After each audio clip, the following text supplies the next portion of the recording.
Morning, everybody. Hope everybody is well. Happy Wednesday for those that are here live. Happy whatever day, week you're listening. Thanks for listening, audio, video, wherever you are. Appreciate it. An honor to be back with you again, talking about change. We're in the month of change. Yesterday, we started to go down this road of mastery. And the reason is because part of change is really an awareness of who I am and what I value. Right? Somebody who claims to, let's say, value charity, but when push comes to shove, can't really, donate generously. As long as he or she says, I value charity, I value being able to be a giver, a benefactor, they'll never fully become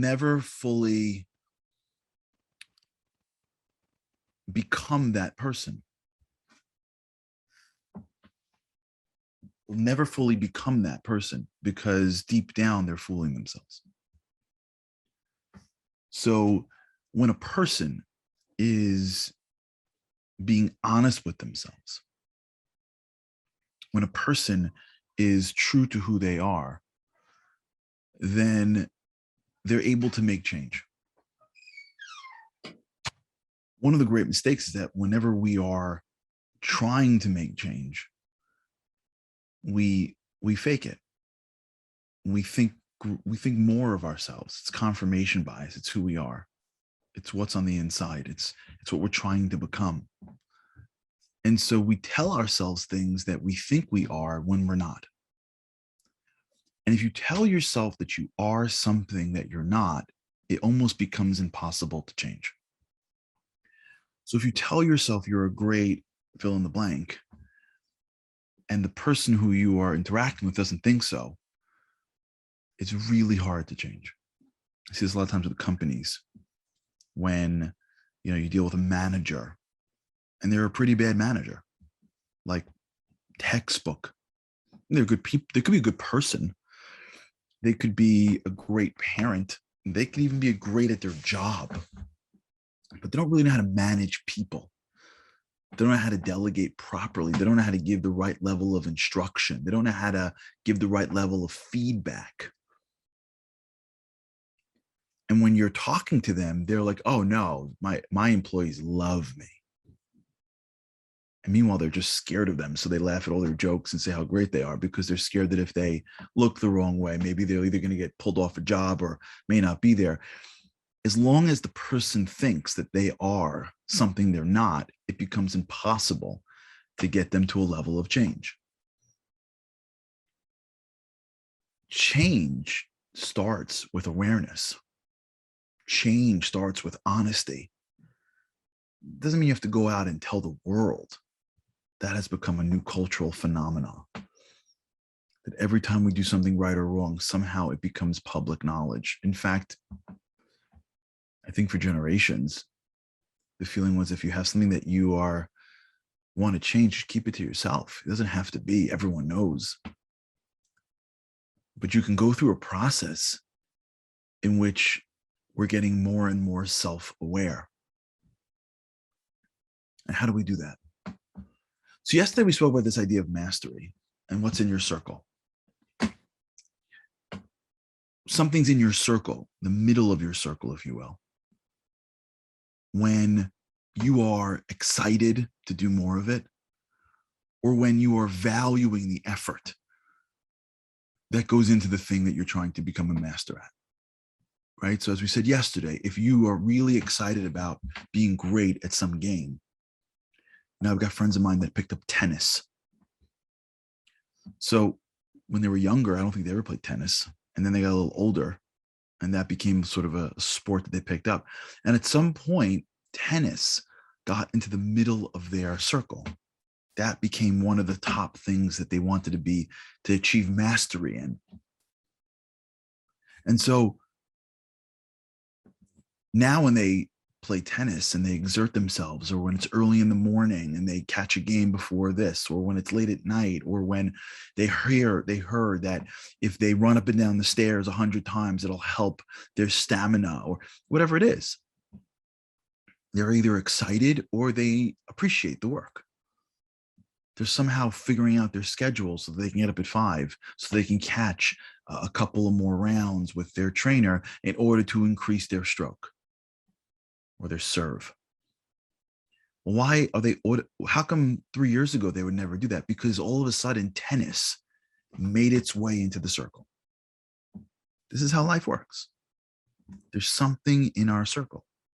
There's something that is in the middle of our circle of mastery that we've determined is important enough to get excited for more opportunities.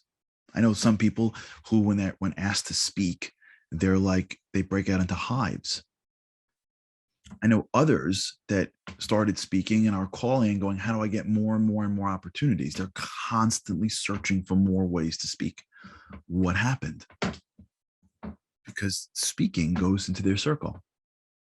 And as something goes into the circle of mastery, you naturally want to do more of it. You see its value. You start to appreciate the work that goes into it, and you're willing to put in the work. Because your mind is okay with physical exertion. It's the mental block of it being purposeful that matters. One of the great mistakes we make is that we think that we want to be comfortable. Our bodies want to be comfortable, but our souls and our minds don't want to be comfortable. They want to be great. And so we're okay becoming physically exhausted, most of us. We're okay exerting our energy. We're okay working hard. It's just that whenever we do, we want it to be purposeful.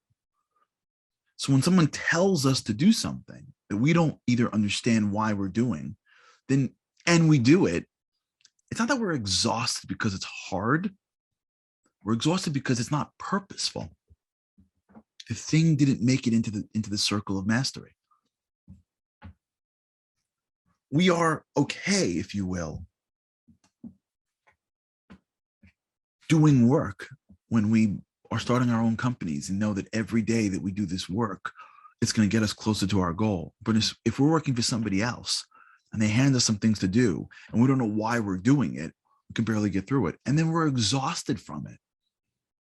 It's not that we are physically tired. It's that our brain is constantly churning this dissonance. Why am I doing this for? What's going on? What am I doing? What's going on? Until it exhausts you. Exhaustion is usually mental, especially today. Back in the old days, maybe the exhaustion was because they worked in factories for very long hours. Today, most of the exhaustion that me and you feel is mental. We're doing things we shouldn't be doing. We're judging ourselves in times that we shouldn't be judging ourselves. We're worrying about things that we can't control. We are upset at people, and the negativity is an exhaustive experience. And so our minds are just constantly exhausted. And now when you pit that against change, what you find is one of the reasons why we don't change. Because change becomes something that we have to do. And not something that we want to do. I have to lose weight. I don't want to lose weight. I want to eat whatever I want and weigh whatever I want. But unfortunately, that's not how God created this world. So I have to do this. And so I'm battling the mind of, I want to eat and I want to, and I want to, and I want, and I want. So when you're engaging in a process of trying to be healthier, it's exhausting, because eating healthy isn't in the center of the circle. Losing weight is in the center of the circle, but losing weight is just a process. You don't believe that you shouldn't be eating the food. You're not excited for another day in which you overcame a challenge of consumption. You'd rather eat everything. You'd rather eat everything and you were 18 again. So the health doesn't make it to the middle of the circle. So on the periphery is I can, I'd rather not. So every day you engage in the same battle, you're not excited to learn something new about food. You're not excited to use food for fuel for your body. You're not excited to clean your body of all the garbage that exists in boxes that sit on shelves for years before you consume it. That's not even your mind. You just want to get a result as quickly and easily as possible. So the person who changes their mind and says, health is now the center of my mastery, they react to eating that versus this at a meal so much different than someone who doesn't have it as a value. They just want to get some result. The work that I'm doing isn't a value. I'm not trying to become a master at my job. I need to get a paycheck. So I'm not looking to grow in this area. I'm not looking to become more in this area. That's not in the circle of my mastery. So I am annoyed if I have to do more than I have to do. I am annoyed if I have to exert myself more than I am required. So it happens a lot sometimes with religion. Religion, in some cases, has a focus on rituals. Not everyone understands why they do what they do. Many times you see people when they interact with the ritual part of religion, they don't get it. They don't want to do it. They just want a connection, or they just want the benefits of the high holidays as it translates into health, happiness, and blessing without having to do the work, without having to do the ritual. The ritual doesn't matter. It's the stuff that matters. I'm not looking to figure out how to grow my knowledge and activities towards this particular process to the divine. I just want to get whatever divine blessings are out there, or just not upset the divine being that I learned about as a kid. It's not the center of my mastery. I'm not excited to try. I'm not excited to expand my knowledge. I'm not excited to push myself to the brink. I'll do whatever it's got to do so that I can stay in bounds for whatever my beliefs are. But like, it's not my mastery. It's hard to really change if we at least don't know what's in the circle of our mastery. We can say the circle of our mastery is all these great valued propositions, but at the end of the day, if it's attention and materialism and that, we're fooling ourselves. If I get excited every time somebody looks at me, and I get bored every time I'm actually doing something of value, then I'm fooling myself if I think that I'm really of value. If I get excited every time I'm playing a game, and I get exhausted every time I'm taking care of my kids, then I'm fooling myself. If parenting is in the circle of my master, it's okay. We can change it. That's the beauty of change, is you can put other things in your circle, but we just at least got to be honest with ourselves, or at least try to be honest with ourselves and say, somehow my kids didn't make it.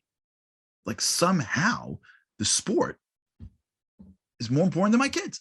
I'm not saying I'm a good, bad, or at least to be able to be honest with ourselves. How come when I'm hanging out with these people, I can do for 10 hours? How come when I hang out with this person, after 10 minutes, I'm bored? It could be because these people make it more comfortable. And it could be because these people make it more fun. That's possible. But it could be because this relationship is in the circle of my mastery, and that one isn't. It should be. So I tell myself it is, because I don't want to deal with the guilt of having to restructure my priorities when I don't really want to. So I'm going to say it's important, but this is really important. I've had this conversation with people before, big time. I've had a conversation with more than one guy who has come to a realization that he'd rather be at the office than in his house. For sure. People have gotten to this place, and they're finally getting it. The reason why I run back to the office isn't because I need to be in the office. It's because I'm more comfortable here. This is wealth is my number one value, they say. And my family is not as important to me as my wealth. Now, people think that, But then there are people that actually recognize that. And if you recognize it, and it's easy to tell, just look at where you want to be. You want to find out your circle of mastery? Take a journal and over the course of a week, jot down the moments in which you were physically exhausted and were willing to keep on going, and the times in which you were really not working too hard and you were physically exhausted and you were trying to stop. If you love this and not that, first level, it could be because it's easier, funner, fine. Let's just accept out. It's easier to scroll than to actually read. Leave out that. Stimuli being handed to you versus you actually working. Physical exertion. The areas in which I am physically exhausted in, but I'm okay, and I'm looking forward to doing it again. Those are the areas that are in the circle of my mastery. And the areas in which I am quickly exhausted in, or I am quickly annoyed in, or I am quickly wanting to move on, those are areas that I don't really see as in my circle of mastery. And so my brain isn't willing to allow me to go through the exhaustion that is required for excellence because it doesn't have it as a value. Right? Picture as if your brain is a computer. And once you give it its top 3 or 4 values, it now programs your body to go through long periods of time of not getting the quick, easy fixes of indulgence because it sees it as something that it wants to accomplish. Just the recognition that once I understand that if it's in my circle of mastery, I am more inclined to go through it. Now I could reverse engineer and start to gain clarity. What's in my circle of mastery? What are the things that are valuable to me? Maybe because of society, maybe because of my environment, maybe because of I was rejected, maybe because I was accepted. Maybe when I was a kid, they told me that I was the most beautiful person in the classroom. And ever since, keeping that beauty is the most important thing in the world because that became my identity. And not being the center of material beauty is too hard for me to be able to deal with because I never had a time in my life where I didn't walk into a room and someone say something connected to how I look. Happens. People are doing it. Recognize it. You may not want to change it, but you want to recognize it. If we're going to change, we have to understand that you only get a few things to put in the circle. So all you get is there's only so much you can do. You have a limited amount of discipline. It's only certain things that go in the circle. And you have to be aware of what's in the circle now. Because there are things in the circle that if you don't know they're in the circle and you're wondering why I can't get more done, the answer is because you're really serving this master. You really think that these 3 jobs are the most important jobs. So when people are offering you opportunities, you're saying no because you're just trying your hardest to do this. You're trying so hard to connect to something deeper, something spiritual, but you haven't yet appreciated its value enough to move it past something material or to move it past the acceptance of your closest friends. So social acceptance is your number 1 value. And that's why when you want to do something that's against the curve, it's you just can't get it done. It's because there's a value in there called social acceptance. And your brain's like, hey, what are we doing? We're getting what? We didn't check social acceptance yet today. That's number 1. There's no more room for this thing. This thing is going to cut against the group. You're going to stand out. You're going to do something that people may not approve of. And so that's what's blocking, is that you can't put the thing you want in the circle because you don't deep down want it enough. You just may want it a little bit. try this. I don't want to go too deep because I don't want to get lost. And sometimes if you get too lost in your own thoughts, like you end up getting like, it's like a whirlwind. So we're not going to stay on this for very long, but just try it. Play with it a little bit. Just jot down a few notes. For my journalers, you'll have a place. For everybody else, just find a place to write this somewhere. Just be aware for the next few days. Just today's Wednesday, go into the weekend, including the weekend. Just be aware of it. What are the things that I will naturally do? What do I get excited for? Try to see if you can understand what are the things that you want to be a master in now that you're already doing. Try to be aware. You don't got to tell anybody. If you have someone really close to, but I don't want it to be like long, peer-to-peer therapy sessions. Just start to think this way. Because the more we are aware of what's currently driving us, the more we can replace it with the things that we want to be driving us. Okay, think about this. Have an amazing day. With God's help, I can't wait to see you in the morning.